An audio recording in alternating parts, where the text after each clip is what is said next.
Hello, my name is Sofia, and this is an audio version of my blog entry entitled Geolocating a Small Town School in Kukhari, Kyiv Oblast.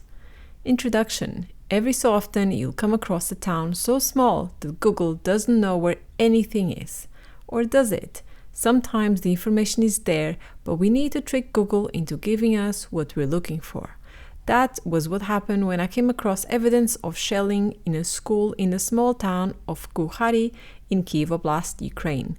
This is such a tiny village that Google Maps wasn't even able to pinpoint on the map the location of the school. In fact, the only three things that exist in this place, according to Google, are a cafe, a bar, and a supermarket. If you zoom in enough, you'll also get to see a post office. That's it. So how do we find the mysterious location of this shelled school? We have to use some of our OSINT skills for that, so let's get started. The post. A Telegram post shared on March 31st showed 7 images of damage due to shelling done by the Russian forces in a town called Kukhari in Kyiv Oblast, Ukraine. Below is the screenshot of the Telegram post containing the gallery of images and the small description that said this, which I cannot read, but it translates from Russian to English to Russians liberated the school and the memorial to those who died in World War II. Details. This is how the Russia's denazification of the civilian population looks like. The village of Kukhari in the Kyiv region, occupied by orcs, was liberated by the armed forces of Ukraine in mid-March, but the invaders do not stop shelling the village. And this is a screenshot of the Telegram post, and I have it here open so we can see it better. So it has, as you can see, 7 images in it. You can click the first one. So this is clearly a school that has been shelled. There's massive destruction everywhere. Then we have images of inside the school. There's glass everywhere. We have, this is probably what they mean by the memorial of the World War II victims. On this picture, you can see there's destruction, so there's shelling, there's probably been a fire here, perhaps. There's, oh, look at that. We can even see traces of a rocket. Lovely. Then massive crater here. And then we have a picture with, I'm assuming, a Ukrainian soldier. You can see the armband, and it again is in front of the school. You can see a bit, another section of the building, which will be very useful to us. And then we have another bit of the village. We have a car destroyed, clearly had some impact there, and a very sad dog. And that is it. That's our Telegram post.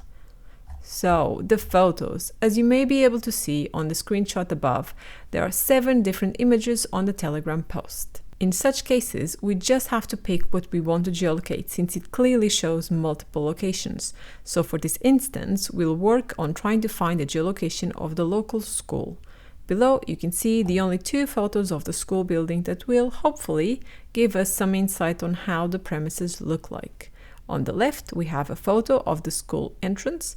We can see the rainbow painted stairs leading up to 2 doors. There you go, those 2 doors. And above them, there's 2 blue signs, a longer one with the name of the school and a smaller one that we are not able to read. There are also 5 big windows, so 1, 2, 3, 4, 5, 2 on each side, so 2 there, and 1 above the blue sign. In the second photo, we can still see part of the first image, so this is this door here, but now we know that the walls on the right of the building form a 19-degree angle, so this section there. This will be useful when trying to locate it on the map later on.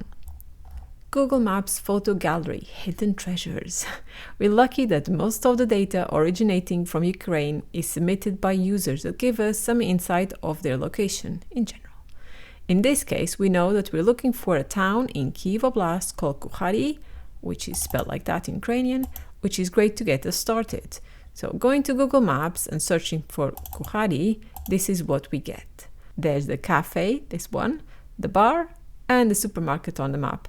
And that's about it. It's a very exciting town to live in. If you've been reading my articles, you will probably know that I always like to click that image on the top left. It leads to a gallery within Google with photos, videos, 360-degree panoramic view, etc. of whatever you just selected. This could be photos and videos of a restaurant, a zoo, or in this case, a small town. I can show you as well. So I have put there Kukhari, Kyiv Oblast, Ukraine, And this is it. This is the village. So you can see there's a cafe, like I said, the bar and the supermarket.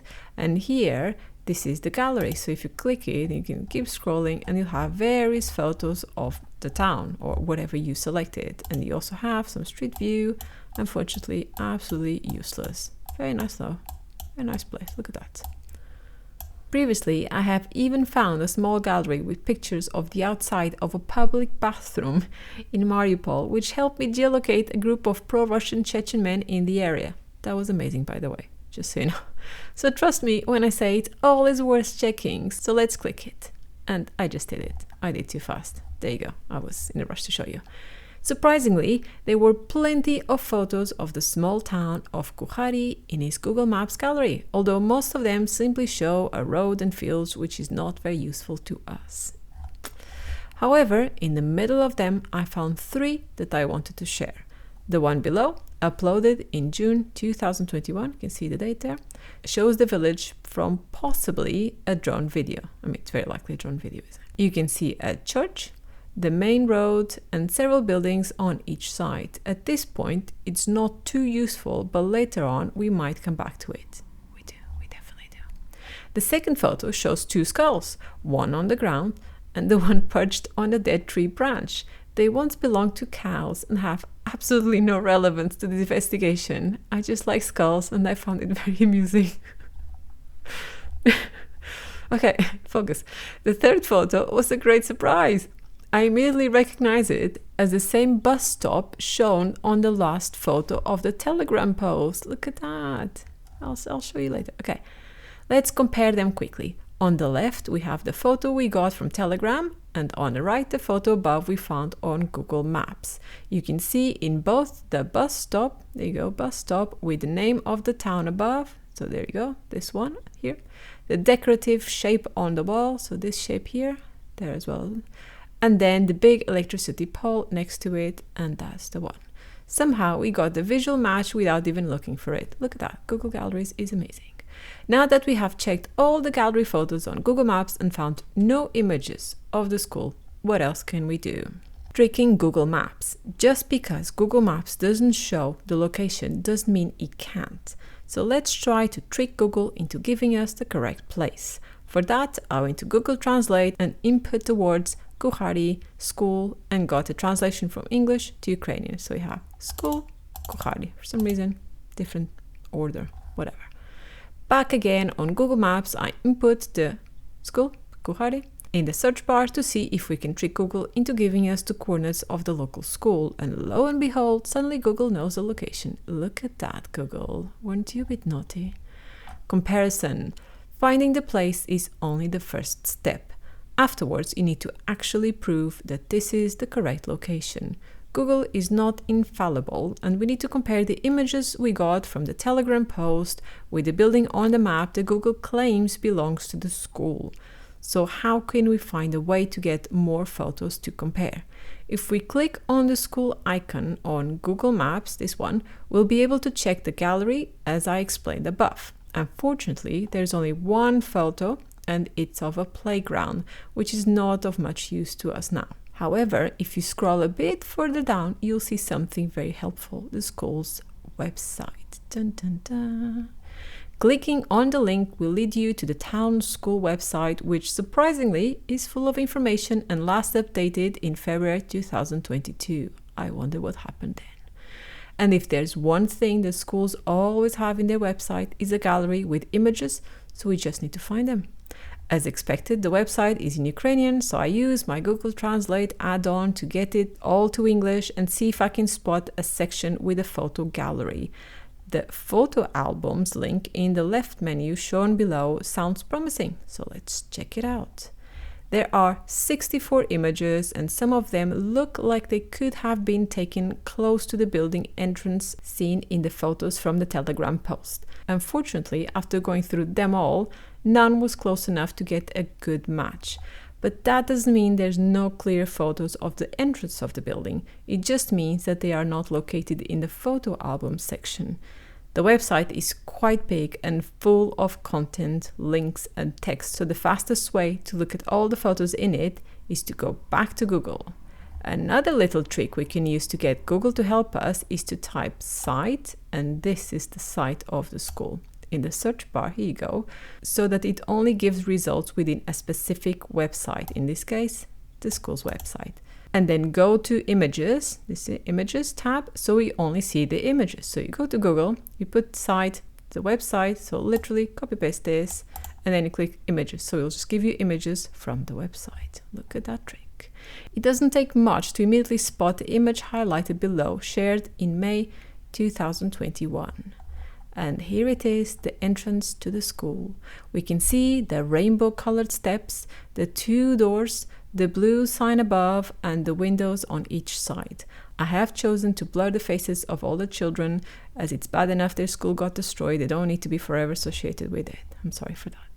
If you keep on scrolling, you'll find even more photos like the ones below, where you can see other details, such as the big sign above the doors. There you go, this long one with the name of the school. The right wall, so this angle, remember this 90-degree angle on the building next to the windows, and the left side of the building, so this section as well, and here, there as well. With all of this information, we can already try to find the building using Google Maps again. In fact, when I found one of the images above, I also found the school's address, which matches the same location that we tricked Google Maps into giving us. So this photo here came with this, I just cropped it here, but this is the address. Very helpful, thank you very much. Validating the coordinates. Now that we have the geolocation, we need to pinpoint it on the map by analyzing it and matching the details on both the satellite view and the photos we got from the Telegram post and the school's website, which is this one. Below you can see how the shape of the building seen from the satellite imagery on the left matches the one seen on the photo we found on the website of the school entrance on the right, which in turn matches the Telegram photos. So you can see how this angle there matches this angle there, and that is the roof, and that is the roof. Therefore, our coordinates for the school are these ones. Yay. Bonus data. At this point, I remembered I had seen a probably drone photo earlier, so let's go back to that one. If you zoom out a bit on our Google Maps location, so this one, you'll see that we're near a church. Look at the church there, highlighted in a red circle below. That same church is visible on the right bottom of the drone photo, also highlighted in red on the right. Let's compare the two. Within the red square, you can see the school we have geolocated, and across from the road, you can spot the school. Here you go, same location. Road, shape, road, road, road, brilliant match. If we zoom in a bit on the school, so this picture we're zooming in here, we can see how the details of the drone image match the detail of the building entrance photo we found on the school website. So again, this angle there, the roof, and there the windows. And because I always like to check YouTube, just in case, I happened to find a news piece from 2021 in which you can see the scene below. Does it look familiar? And I can just show you. This was the news piece, and yes, I just randomly watch stuff on YouTube hoping to find things. So lady goes on, talk. And this is a piece about COVID, absolutely nothing to do with this situation. The shelling took place, but look at that. Look at this scene, and I'm like, I know this. I've seen this before. Let's go back to our Telegram post and compare the photos. On the left, we see the photo after the Russian shelling shared on Telegram, and on the right, a screenshot from the news story shared on YouTube in 2021. They're a great match with 3 identical buildings and a tree. Starting with our number 1, we have the tree here in the front. Number 2, we have this dark building here. It's quite destroyed. I believe they may have had a fire. Number 3, it has an interesting shaped roof that kind of goes down. Here you go, this one. And 4, some sort of barn or something. I think it's just a house actually. If we keep on digging around YouTube, you'll find yet another video published on March 30, 2022, so a day before the Telegram post. The man, visible in some of the photos in the Telegram post showing the destroyed school, can also be seen in this footage. The video and the photos were likely taken on the same day. And I can show you the video I'm talking about. So it starts with Ukrainian drone an Ukrainian army, and off they go. If you keep on scrolling, go fast. Oh, there you go. Entrance to the school. It's 2 speed because I want this fast. You can see it has been destroyed. It's clearly shelled outside. There's glass everywhere. There's damage everywhere. That's just sad. It's very sad. So here's a few screenshots of the video I just mentioned and showed you. In the last photo, you can see the face of a man that is still yet to understand why a small town school was a target for a missile. It's similar to my face looking at these sort of photos. Conclusion. Google is very often your best friend when doing geolocations, but that doesn't mean it will always give you all the answers immediately. Every so often, you'll have to tweak your search a bit and trick it into giving you what you're looking for. The data is there, you just need to find a way to locate and geolocate it. I hope this entry was useful to anyone wanting to learn more on how to do geolocations using those OSINT techniques. Thank you for listening. Sophia.